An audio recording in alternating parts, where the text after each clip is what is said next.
नमस्कार दोस्तों, मैं शिवानी स्वागत करती हूं आपका अपने YouTube चैनल पे। आज का जो हमारा वीडियो है इंडिया मीडिया लेटेस्ट से। तो देखते हैं इस वीडियो में क्या है, लेकिन वीडियो स्टार्ट करने से पहले मेरी आप सभी दोस्तों से रिक्वेस्ट है, प्लीज वीडियो को लाइक और चैनल पे नए चैनल को सब्सक्राइब भी कर दिया करें। बेल आइकन जरूर प्रेस करें जिससे हमारे आने वाली जो वीडियोस की नोटिफिकेशन आप तक पहुंचे।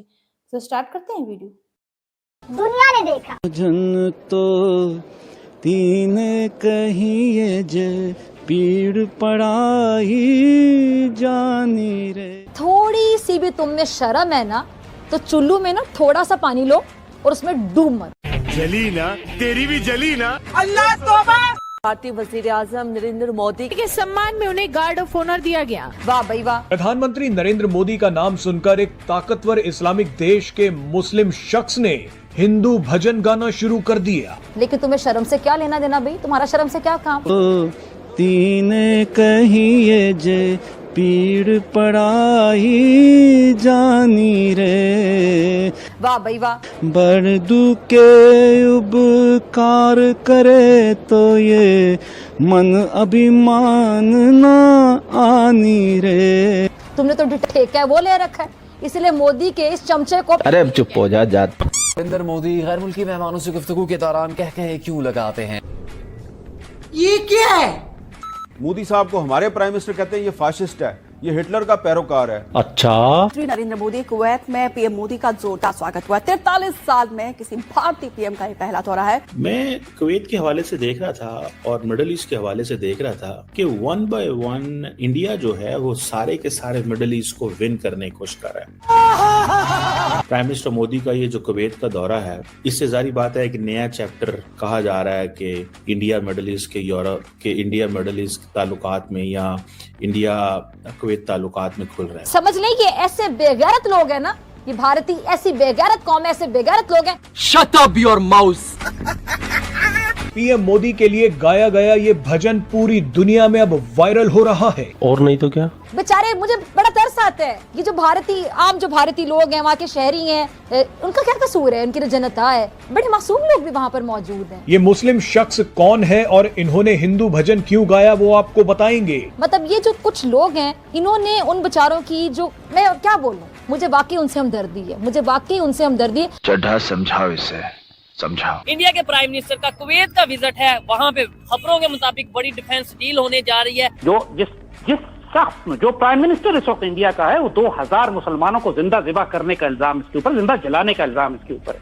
चल झूठा।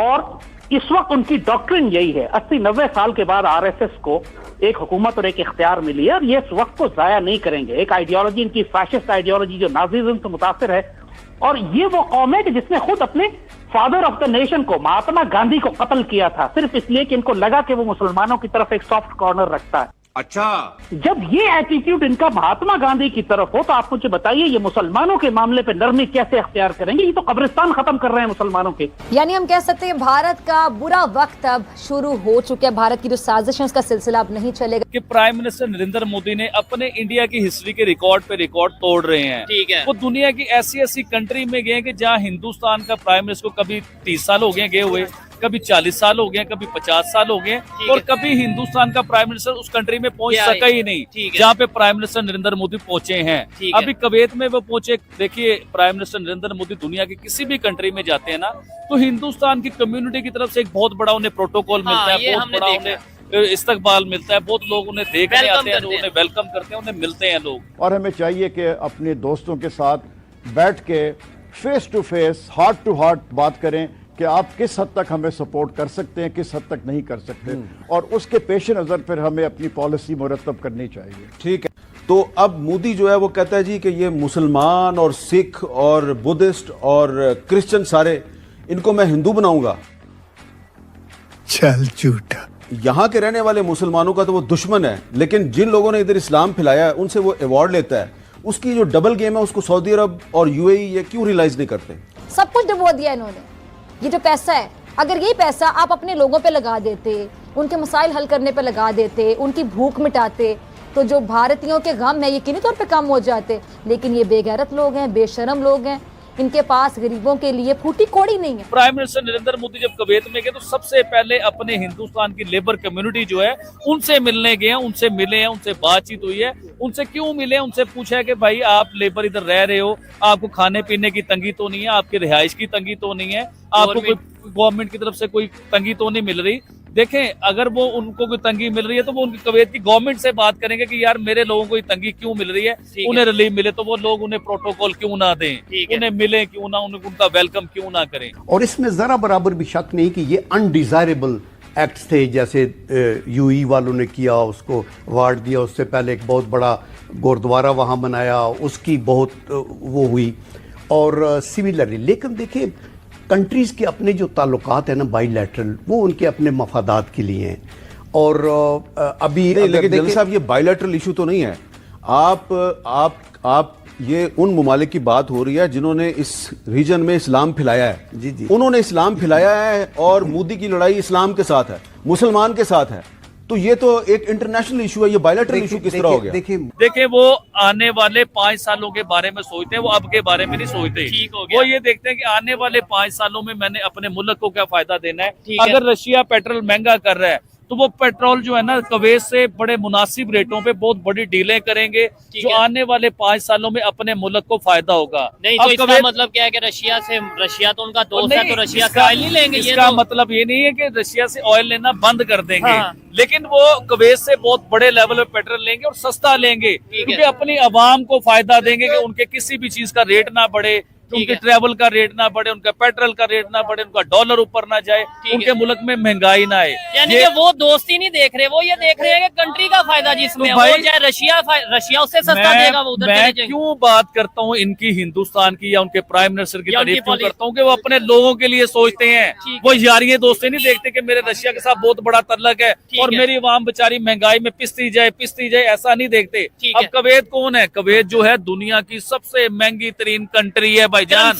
उनकी करेंसी दुनिया में सबसे महंगी करेंसी है, सबसे ऊंचे लेवल की करेंसी है। उसके साथ भी देखिए कुवैती दिनार हो ना, 1 दिनार हो, और पाकिस्तानी जो है 904 रुपए बनते हैं। 1 दिनार की बात करूं, पाकिस्तानी 904 रुपए बनते हैं। अब आप आए हिंदुस्तान की तरफ, 1 दिनार हो और हिंदुस्तान के 270 समथिंग कुछ ऐसे बनते हैं, हिंदुस्तान के 275 या 274 ये बनते हैं। कितना बड़ा डिफरेंस है चीज को लेके। तो कुवैत भी एक बड़ी स्ट्रॉन्ग और बड़ी पावरफुल कंट्री है।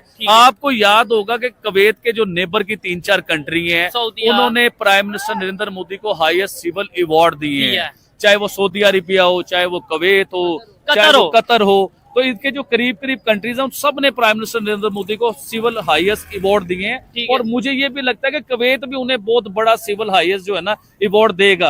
और अवार्ड अगर नहीं भी देता तो ये अवार्ड नहीं है तो क्या है भाई, इतना बड़ा प्रोटोकॉल, इतनी बड़ी इज्जत मिल गई है उन्हें, ये अवार्ड नहीं है तो क्या है चोल साहब। ठीक है आबिद भाई, आपने बड़े जबरदस्त तरीके से एक्सप्लेन किया। मुझे लगता है वैसे तो आबिद भाई मसरूफ रहते हैं, लेकिन ये खबर जो इंडियन प्राइम मिनिस्टर के हवाले से खबर है, वो आबिद भाई तक कहीं ना कहीं से पहुंच जाती है और उसके ऊपर वो थोड़ी स्टडी करते हैं। आपने बड़े अच्छे तरीके से एक्सप्लेन किया कि भाई पेट्रोल की कीमत बढ़ती है, पूरी दुनिया में जो है वो फिर महंगाई होती है। पाकिस्तान क्यों नहीं अपनी मर्जी से रशिया से पेट्रोल ले सकता या ऑयल ले सकता? पाकिस्तान अपनी मर्जी से ईरान से गैस नहीं ले सकता? पाकिस्तान अपनी मर्जी से, मैं कहता हूँ अपनी मर्जी से हम अपने मिसाइल नहीं बना सकते? वो अमेरिका जो उनसे आए दिन पाबंदी लगा देता है। जी अभी भी आपको शायद खबर होगी, पाकिस्तान की 4 कंपनीज के ऊपर पाबंदी अमेरिका ने लगा दी है। सही तरीके से बताएं। जी पाकिस्तान की 4 एजेंसियों पे अमेरिका ने पाबंदी लगाई है और वो बड़ी खतरनाक किस्म की पाबंदी है।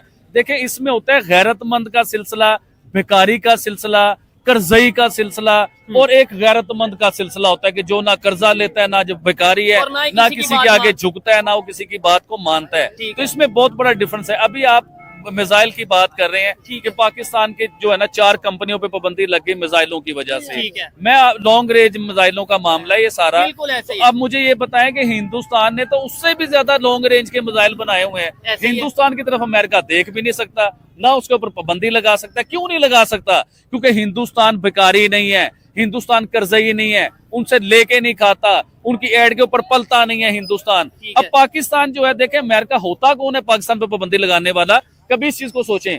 लॉन्ग रेंज जो मिसाइल है वो सिर्फ पाकिस्तान तैयारी नहीं कर रहा बनाने की, दुनिया की पता नहीं कौन कौन सी कंट्री ने लॉन्ग रेंज मिसाइल बनाए और बना के दिखाए हैं। ना उन पे कोई पाबंदी लगी है, ना कुछ हुआ है। सिर्फ हमें ब्लैकमेल क्यों कर दिया जाता है? आप जो है ना ईरान से वो गैस नहीं ले सकते, आप रशिया से ऑयल नहीं ले सकते, आप लॉन्ग रेंज मिसाइल नहीं बना सकते हैं। देखिए हिंदुस्तान ने इतने बड़े लेवल के लॉन्ग रेंज मिसाइल बनाए और अभी वो जदीद टेक्नोलॉजी के मिसाइलों के ऊपर काम कर रहे हैं। पता नहीं कौन कौन सी नस्ल का वो मिसाइल बना रहे हैं, लेकिन अमेरिका की जरूरत नहीं है कि हिंदुस्तान की तरफ देख भी ले या उससे कोई बात भी कर ले। तो हमारे ऊपर बात इसलिए होती है कि हम लोग जो है ना खुद मुख्तियार नहीं है। सो फ्रेंड, ये थी आज की वीडियो।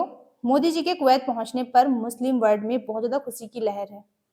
सिर्फ अगर सदमे में है तो वो है पाकिस्तान, क्योंकि पाकिस्तान नहीं देख पा रहा है भारत के और जो मुस्लिम वर्ल्ड के यानी इस्लामिक कंट्री के जो मजबूत रिश्ते बन रहे हैं वो पाकिस्तान से देखा नहीं जा रहा है। और जिस तरह से आपने देखा सुना, ये जो हिंदू भजन है, जिस तरह से सिंगर ने गाया कुवैत में जब मोदी जी वहां गए, वाकई में बहुत ही अच्छा गाया और सुनने में बहुत ज्यादा अच्छा लग रहा है। और ये जो हिंदू भजन है वो पूरी दुनिया में वायरल हो रहा है, क्योंकि पूरी दुनिया हैरान है जो मुस्लिम वर्ल्ड है उसमें हिंदू भजन सुन। और फ्रेंड्स, जिस तरह से आपने सुना इस वीडियो में, शायद मुझे लाल टोपी की ही आवाज लग रही है, जैसा कि वो बोल रहे हैं कि हमने यानी भारत ने अपने father of nation Mahatma Gandhi को मारा है। तो सवाल तो ये भी उठता है कि पाकिस्तान के फादर ऑफ नेशन को किसने मारा है, जिन्ना को किसने मारा, क्योंकि वो तो जहां रहते थे वहां 98% मुस्लिम रहते थे। फिर सवाल तुम्हारे लिए भी तो उठता है, उसे किसने मारा। दूसरों पे उंगली उठाना बहुत आसान है और ये पाकिस्तानियों की आदत भी है, फितरत भी है, लेकिन जब खुद पे भी तो सवाल उठता है। जो अपने फादर ऑफ नेशन को नहीं बचा सके वो आकर के हमें ज्ञान दे रहे हैं। और ये सारी भड़ास ये इसलिए निकाल रहे हैं पाकिस्तानी, क्योंकि भारत जितनी तेजी से ग्रो कर रहा है तो इन्हें लग रही है मिर्ची। मोदी जी से इतनी नफरत है, हमारे देश से इतनी ज्यादा नफरत है इनको, लगे रहो, हमें क्या ही फर्क पड़ता है। और ये पाकिस्तानी हमेशा कहते हैं कि भारत हमारा दुश्मन है, हम भी कहते हैं पाकिस्तान हमारा दुश्मन है। और जब दुश्मन है तो दोस्ती की उम्मीद रखते ही क्यों हो भारत से। हम दुश्मन है तो दुश्मनी वाले काम करेंगे भाई, हम दोस्ती वाले काम तो कर नहीं सकते पाकिस्तान के लिए, क्योंकि पाकिस्तान को ऐसा लगता है कि उसके पास एटॉमिक पावर है, तो जो इस्लामिक कंट्री हैं वो उन्हीं के हिसाब से चले। लेकिन सच्चाई भी ये है कि जो इस्लामिक कंट्री हैं वो इन्हें अपने मुंह तक नहीं लगाती, वीजा बैन है। सोचने वाली बात है, क्योंकि भारत की जो सच्चाई है, जो भारत की सच्चाई है पूरी दुनिया जान चुकी है। हमारे हिंदू धर्म की जो सच्चाई है, हमारे सनातन धर्म की जो सच्चाई है वो पूरी दुनिया जान चुकी है और उन्हें अच्छा लगता है, इसलिए सारी दुनिया उसे अपना रही है। बाकी दोस्तों, आपके क्या ओपिनियन है इस वीडियो पे, हमें कमेंट बॉक्स में जरूर शेयर करें, क्योंकि आपके कमेंट से हमें मोटिवेशन मिलता है और जो कुछ कमियां हो जाती हैं वो भी पता चलती हैं। तो मिलते हैं नेक्स्ट रिएक्शन में किसी अच्छे से टॉपिक के साथ, तब तक के लिए थैंक यू।